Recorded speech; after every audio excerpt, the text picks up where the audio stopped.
Coach, thanks for joining us once again here. Big win on this past Saturday against a ranked team, New Hampshire team. You know, the second straight time you've beaten them, and I don't know if you could have done it in more impressive fashion. Could you imagine playing any better than you did on Saturday? You know, we put a good game together in all facets. Our offense, our defense, and our special teams groups played hard. They were a good football team. They're physical. They're aggressive. We know the history of their program, and it was a big game and a big win for us.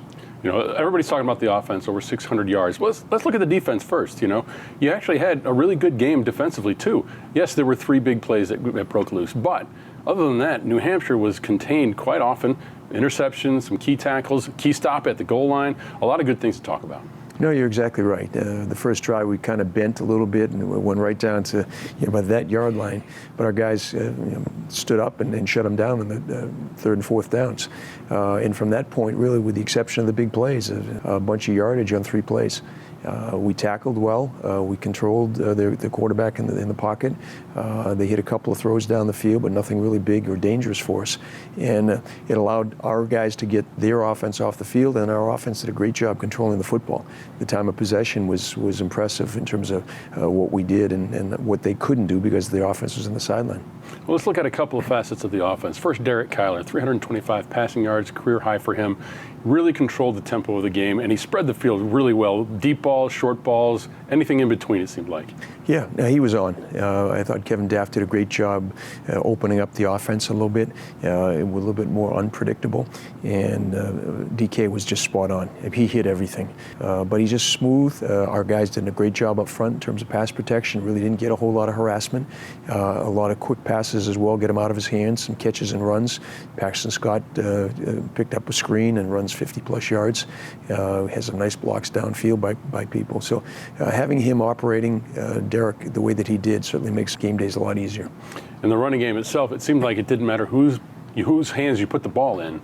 They were making yards. They were getting yards. They were breaking tackles. Noah Roper, Nick Howard, Tavita Moimwe even at the end of the game. Yeah, no, they all pitched in, and certainly credit to the offensive line and the job Keith Clark does with those guys. Very, very athletic, and you saw that athleticism. We're able to overtake blocks and maintain contact with players.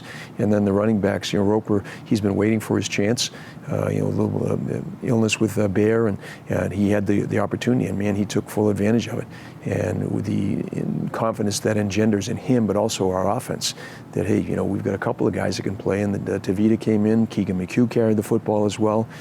Joey Richmond was in for a little bit, got hurt unfortunately, but we've got some strength in those numbers, and Danny O'Day's done a nice job putting the guys in a position to have success. I'd be remiss if I didn't mention the fact that Connor Davis came through with a career-long 51-yard field goal, really at a crucial time. New Hampshire had just scored, cut the deficit in half. You come down, you have a decision to make there. What went into that decision to kick the 51-yard field goal? Yeah, the decision was, I kind of went back and forth on it, to be honest. It was a long field goal, and we hadn't really hit a long one. Connor's coming off a little bit of a nagging quad injury. He felt confident about it. I thought, well, God, if we go for it, and then it was like, we're good. We'll take a shot. And man, he hit it pure. The operation was great. Josh Green, the snap, Dylan Cadwallader with the hold, the protection was perfect, and he put it through the uprights. And that was just an emotional lift. They score, we bounce right back. So he has that capability, and we're happy to see him healthy. Now this week, Friday night, national TV on ESPNU again. You got Columbia in town. Columbia has traditionally been in the basement of the Ivy League, but this year, 4-1 team. They've got a good, strong team. They're coming here thinking they're going to catch us at a time when, hey, we just come off a big win, and we've got another big game the following week at Harvard. So what do you prepare your team for this team? Yeah, we talked openly and honestly with our guys. They're a good football team. They're 4-1, and deservedly so. They're playing aggressive physical football. They have big play capabilities at the running back position, the wide receiver position. Transfer quarterback has been hitting everything in sight, and they're putting yards on against everyone. You see the Penn game and the Princeton game. And then defensively, they've always been stingy. They're very, very well coached. They tackle well, and they're extremely aggressive.